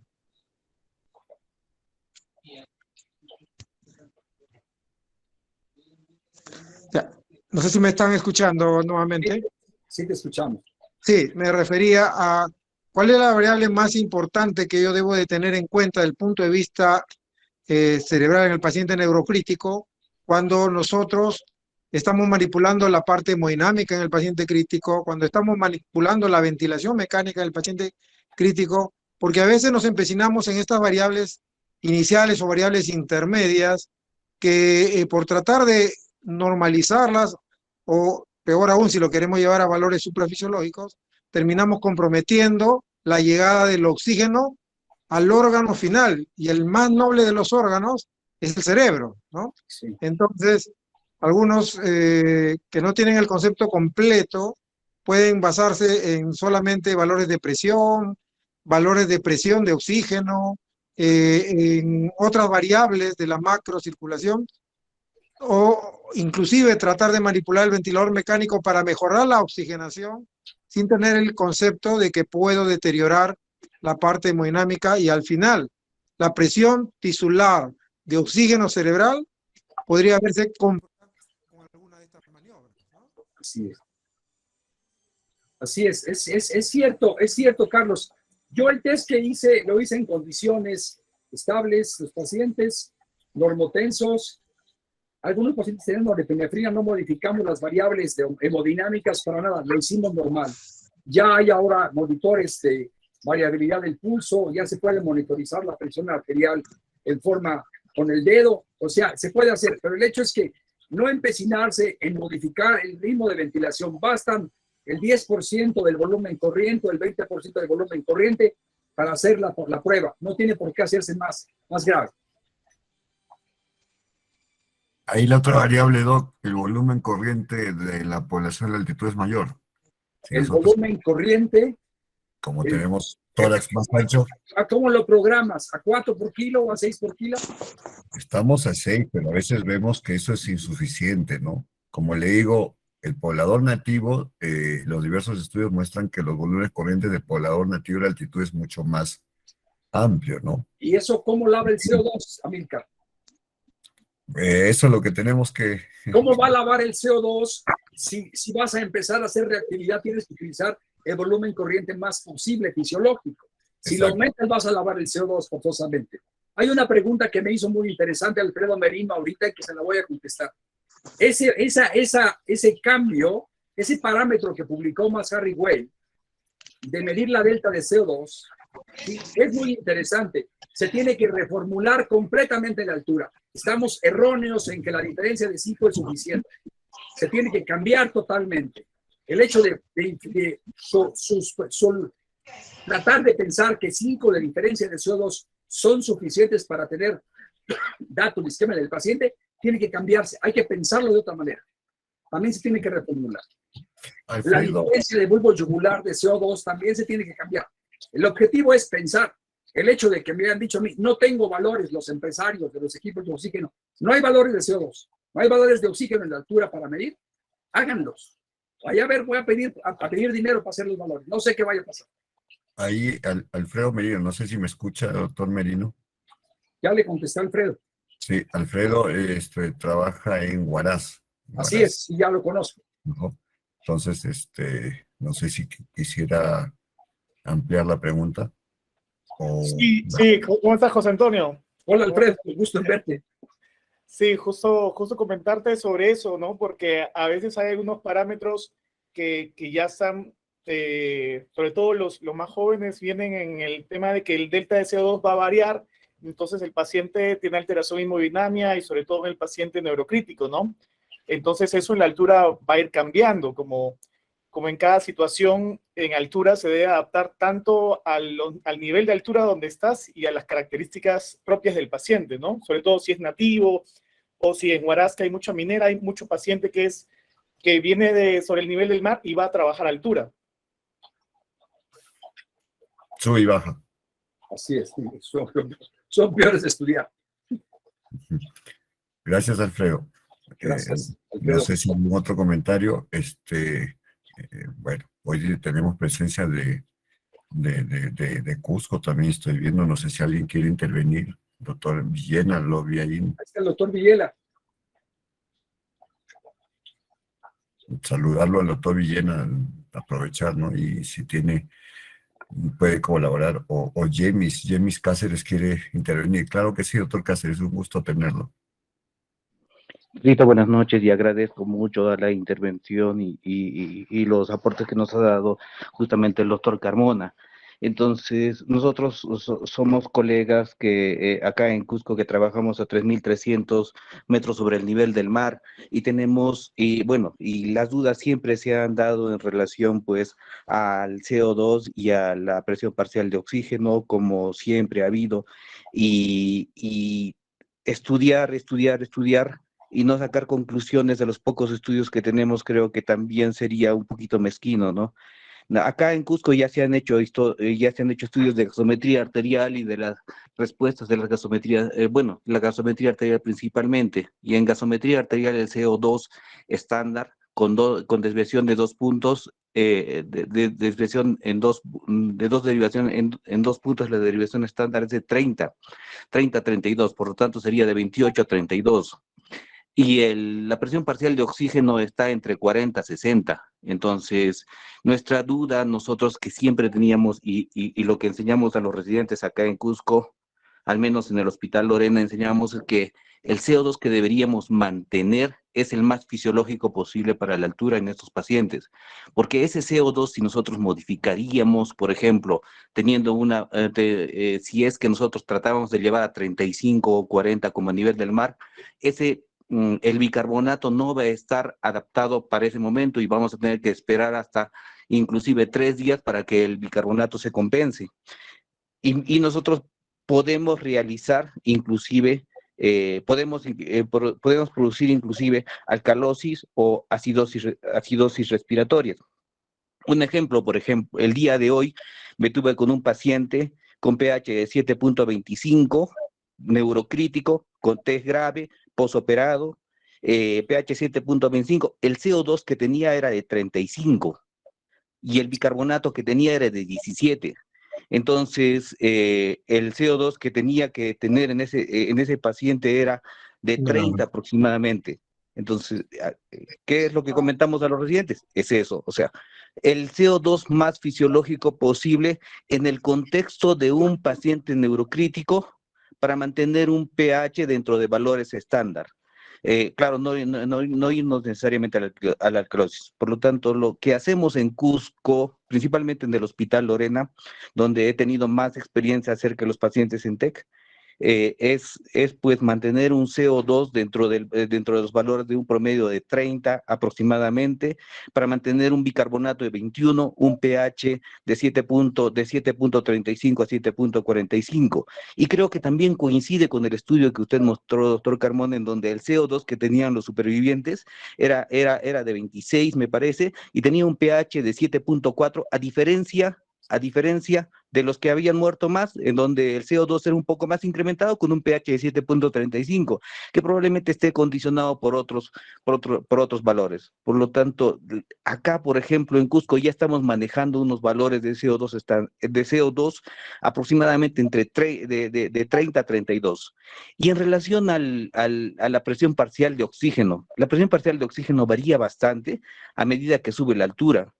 Y tenemos, por ejemplo, los gráficos en este libro de Reto Fisiológico de Vivir en los Andes, donde se produce, pues, la variación es mucho mayor en relación a la saturación arterial.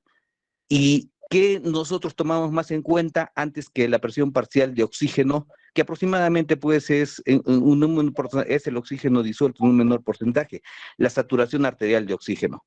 Porque la variación que dice la bibliografía, por ejemplo, en el libro de Fabiola León y de Monge, es pues que a partir de los 4.000 metros, recién la variación es mucho mayor de la saturación de oxígeno. Ahí empieza a bajar, a partir de los 4.000 metros, empieza a bajar inclusive hasta 70% de saturación. Nosotros, como estamos a 3.300 metros, tenemos un valor de saturación de 90%. Casi nunca tomamos presente, por eso acá en el Cusco estoy diciendo, el valor de la presión parcial de oxígeno en los pacientes neurocríticos, pero sí tratamos de mantener una saturación arterial más del 90%. Eso, lo cual está en contra de las guías, por ejemplo, de test que indican que deberíamos mantener una saturación mayor al 94%. Entonces, ya tenemos hasta acá 2 valores que estamos tratando de ser lo más uniformes posibles dentro del rango de lo normal, porque diferente sería tener un paciente con test grave que era retenedor de CO2. Entonces, dentro del valor más aceptable posible, mantenemos un CO2 de 32 y con una saturación de oxígeno de mayor a 90, principalmente en Cusco. Esa, más que todo, es nuestra experiencia. Amílcar, yo creo que había que hacer un zoom. Tendrías que agarrar los hospitales que están en Lima, los hospitales que están en Cusco, 4 o 5 hospitales en altura, 4.100 más o menos en Puno, los que estén más altos, tomar a la persona como el doctor Yenis y decir, mire, nuestro consenso de manejo es este. Nuestra meta, en este momento tenemos estos resultados, que presentarán sus resultados que tienen con los pacientes con lesiones craneales. Si están así sus guías en ese sentido, te puedes decir, nuestra meta es 90 y con 90 tenemos esta mortalidad. Y tenemos estos datos de seguimiento de estos pacientes que se murieron en 6 meses. Se necesitan datos del pronóstico. Vamos a jugar contra el pronóstico, contra los mejores valores de saturación. Y esos van a ser nuestras guías. El doctor Yenis nos está abriendo el camino. Son 90 de saturación y tengo tantos muertos y tantos vivos y tantos seguidos. Y con esos datos vamos a poder jugar a manejar a nuestros pacientes. No podemos dejar pasar el tiempo. Hay que sacar del consenso del grupo 15 hospitales de altura, 15 de fuerza, y ponerlos tantos a 3,000, tantos a 4,000, tantos a 5,000 en la rinconada, e ir jalando información, y tengo este pronóstico. Esa es la mejor medida de lo que yo puedo hacer. No me importa lo que tenga o no tenga de recursos, porque siempre vamos a estar así por años mientras no mejore la condición socioeconómica en los países. La mejor medida de un paciente es el pronóstico. Y estos son los valores con los que los manejamos. No podemos esperar a mucho tiempo. Hay que hacerlo. Lo que sí me gustaría hacer es decir, tengo tanto de CO2, tengo tanto, esta es mi meta de CO2, mi meta de oxígeno, mi meta de yugular, mi meta de presión. Con estos datos tuve estos pacientes. Es el consenso del grupo de altura. Había que buscar la prioridad de cómo me van los pacientes. Me va bien así. Sacar la información. Hay bases de datos que se pueden llenar, que podemos pedir y llenar. Y así me fue. Saqué 3 pacientes este mes y se me murieron 2 a 6 meses. El objetivo es a 6 meses. No sé por qué se me murió. A lo mejor se me murió porque lo que pude hacer. Pero sí, tomografías, son pocos los datos. El artículo de China, que hizo China, fue guiado por una empresa a la que le pagaron millones de dólares para poder sacar todas las variables. No tenemos esos recursos. Con lo nuestro hay que hacerlo, pero hay que hacer el consenso de lo que nos está pasando con nuestras metas y con nuestros valores. Ellos ya pusieron 90, así nos va. Tanto de CO2, así nos fue. José Antonio sacó valores de CO2 al primer día, al tercer día. Kiara hizo mediciones el primero, tercero y séptimo día. Así de simple. Esa es la propuesta. Claro. Bueno, quisiera aprovechar también, saludar pues a mi maestro, a mi guía, como siempre digo, a mi padre de la especialidad, doctor Juan Carlos Mesa, que veo que también nos acompaña esta noche. Para mí es un honor que esté con nosotros a esta hora. No sé si me permite saludarlo, doctor, y no sé si tuviera alguna opinión en relación a lo que estamos platicando en esta noche.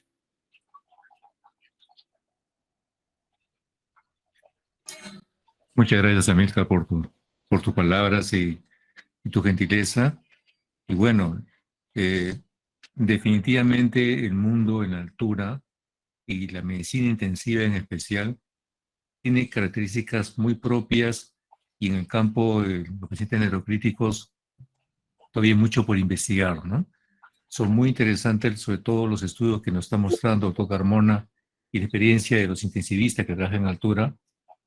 Y creo que es una muy buena oportunidad para poder hacer un trabajo que pueda ser de tipo multicéntrico y que sobre todo que aporte a la medicina intensiva y la altura, ¿no? Que usted está dando un gran impulso. Un comentario quizás que tendríamos que ver es un poco ver la fuente de financiamiento, ¿no? Como ustedes comprenderán, en nuestro país todavía no tenemos muchos recursos de este tipo, pero sería un gran avance, y creo que estas reuniones que ustedes están teniendo nos sirven a nosotros que no estamos en la altura para poder conocer un poco más la fisiopatología, que también, ¿no? nos sirve a nosotros para poder afinar un poco nuestros conocimientos. Muchas gracias, doctor Amílcar, muchas gracias, doctor Carmona, por estas experiencias que son totalmente distintas a lo que nosotros manejamos, ¿no? Te agradecemos muchísimo por esta información. Gracias, Amílcar. No, muy agradecido, doctor. Muy agradecido. Hay una pregunta ahí de Andrei.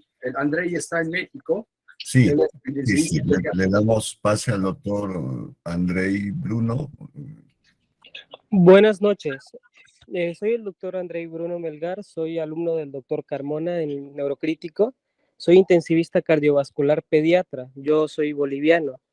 He tenido, también he manejado pacientes en altura, pero en otro índole. Actualmente estoy aprendiendo del doctor Carmona la parte neurocrítica. Pero en lo que conlleva mi alta especialidad de terapia intensiva cardiovascular, tenemos cardiopatías en el cual se caracterizan por presentar cianosis.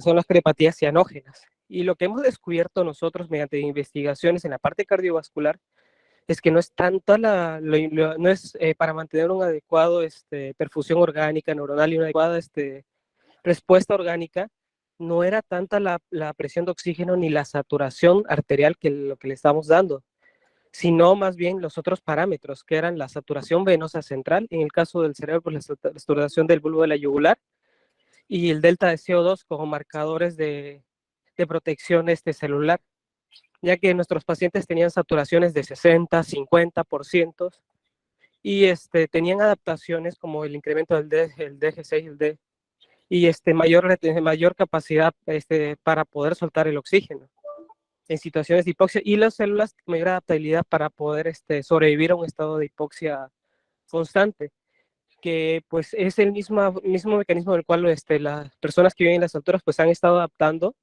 como ustedes lo han dicho, para poder sobrevivir. Tal vez más bien ver las presiones de oxígeno meta o saturaciones arteriales, también valorar las saturaciones venosas, en el cual nos habla de consumo neuronal, de consumo orgánico de oxígeno. Y eso fue lo que a nosotros nos funcionó bastante en la parte de cardiovascular. Gracias, Andrei. Déjame comentarte, Andrei, es cierto lo que estás comentando. Agregas otro aspecto más importante a lo que tenemos que pensar, ¿no? Son patologías más complejas las que nos están mostrando cuando viene un proceso de adaptación al cual no estamos teniendo en pacientes que tienen neurocríticos agudos. Es completamente diferente el punto de vista tuyo que nos agregas, pero es importante tomar en cuenta. Muchas gracias, doctor Carmona. Bueno, ha sido bastante productivo, creo, esta reunión. Hay una mano ahí de una persona, perdón, que doctor López, doctor López. Claro, doctor López, por favor.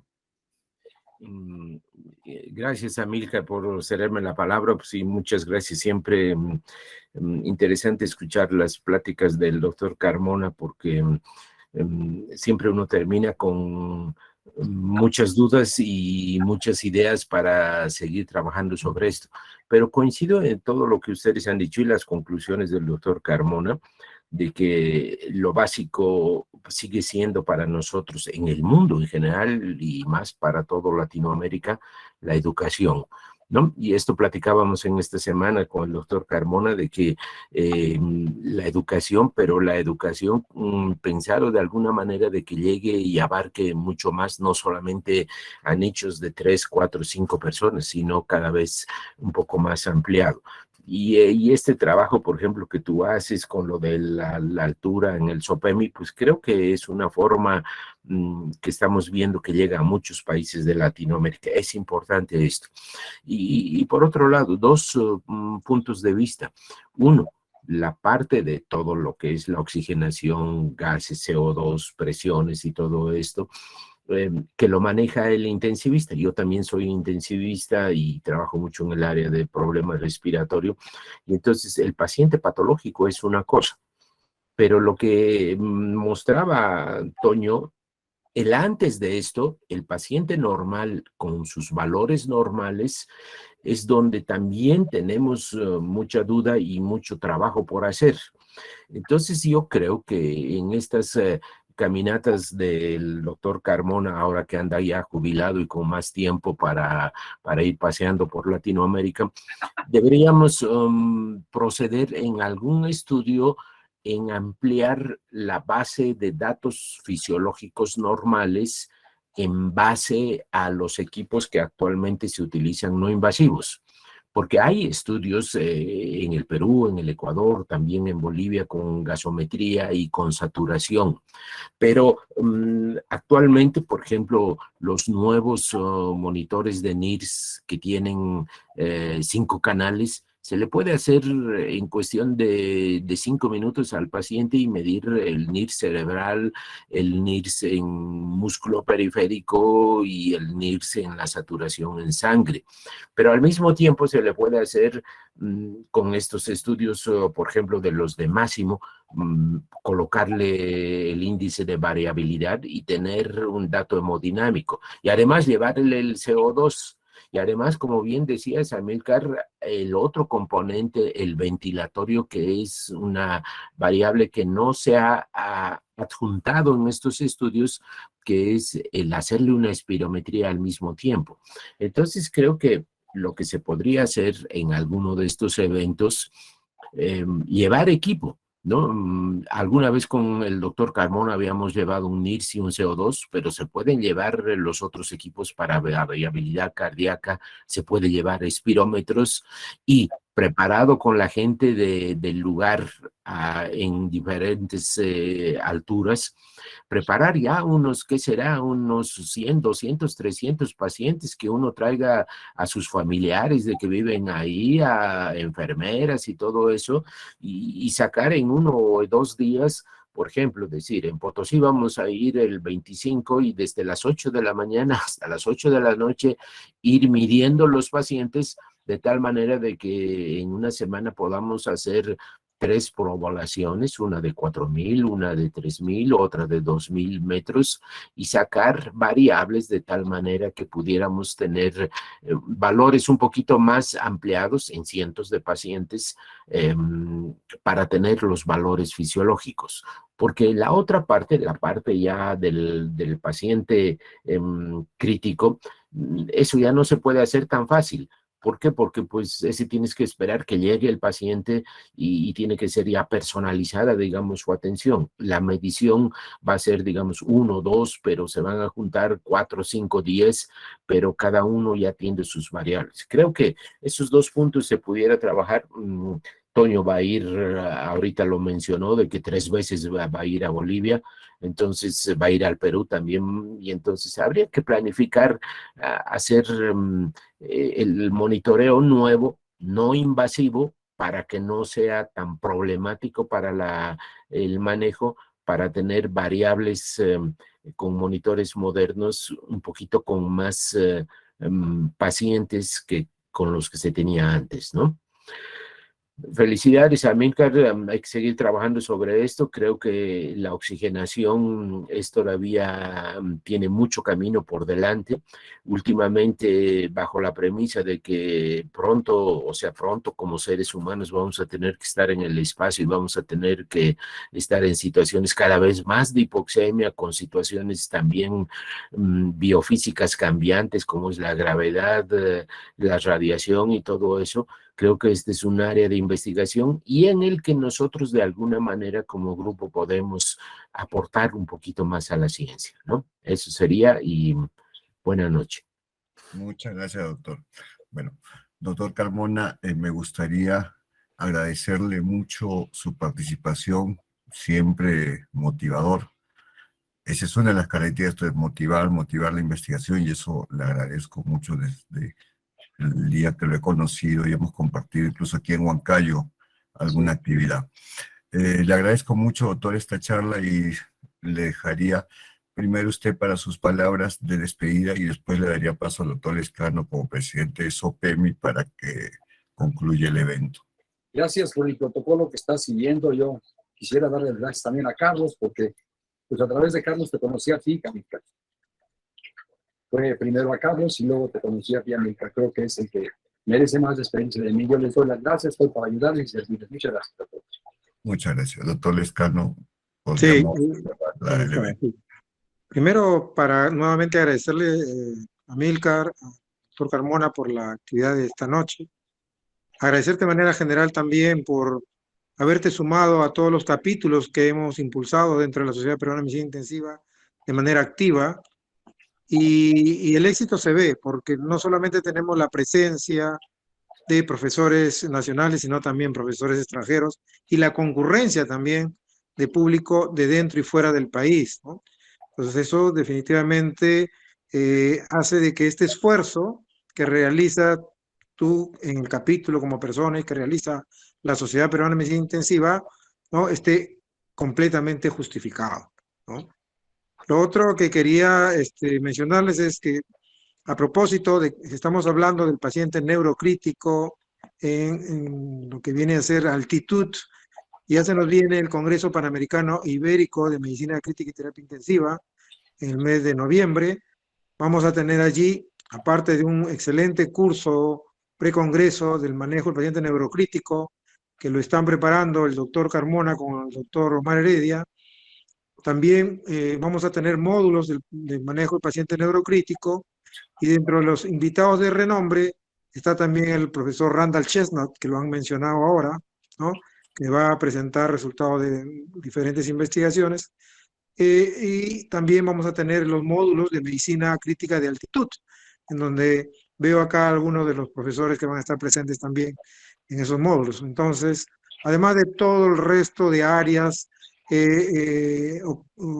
desarrollo de los expertos o los capítulos científicos que conforman tanto la Federación Panamericana Ibérica de Medicina Crítica y Terapia Intensiva como de la Sociedad Peruana de Medicina Intensiva. Los esperamos entonces en noviembre, esperamos poder vernos personalmente y estrechar nuestros lazos de amistad, y si aún no lo hemos hecho, también estrecharnos en un fraterno abrazo de manera presencial. Nuevamente, muchísimas gracias a todos ustedes y nos estamos viendo en una siguiente actividad. Gracias, hasta luego a todos.